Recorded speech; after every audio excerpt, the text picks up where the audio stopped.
बिस्मिल्लाहिर्रहमानिर्रहीम। मेरे पाकिस्तानियों, पिछले 10 साल में पाकिस्तान का कर्जा 6,000 अरब से 30,000 अरब रुपए पे पहुंचा। इसका आवाम को क्या नुकसान हुआ कि जो हम सालाना टैक्स इकट्ठा करते हैं जो है तकरीबन 4,000 अरब रुपया, उसमें से आधा टैक्स तकरीबन 2,000 अरब रुपया सिर्फ इनके लिए हुए कर्जों की किस्तें अदा करने पे जाता है।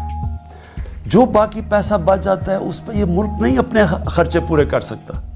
पाकिस्तानी वो कौम है जो बदकिस्मती से दुनिया में सबसे कम टैक्स देते हैं, लेकिन उन चंद मुल्कों में से हैं जो सबसे ज़्यादा खैरात देते हैं। और ये वो कौम है जिसमें सलाहियत है, और अगर जज्बा आ गया तो कम अज़ कम हम 10,000 अरब रुपया इकट्ठा कर सकते हैं हर साल। इसलिए मैं आप सबसे आज अपील कर रहा हूँ कि हम ये जो असासा डिक्लेयर करने की स्कीम लेके आए हैं, इसमें आप सब शिरकत करें, क्योंकि अगर हम टैक्स नहीं देंगे हम अपने मुल्क को ऊपर नहीं उठा सकते।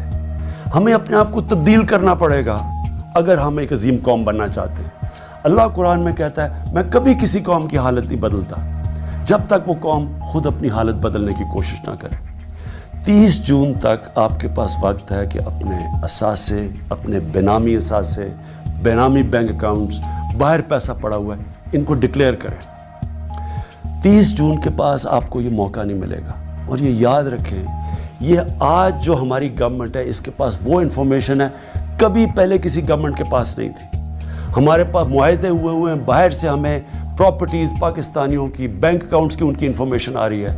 हमारी एजेंसीज़ कोई पास इंफॉर्मेशन है किसके पास बेनामी अकाउंट पड़े हैं, बेनामी प्रॉपर्टीज़ पड़ी है, ये कभी पहले हमारे पास नहीं थी। इसलिए इस स्कीम का फ़ायदा उठाएं, पाकिस्तान को फ़ायदा दें, अपने बच्चों का मुस्तकबिल ठीक करें, मौका दें कि हम इस मुल्क को अपने पैर पे खड़ा करें और लोगों को गुर्बत से निकालें।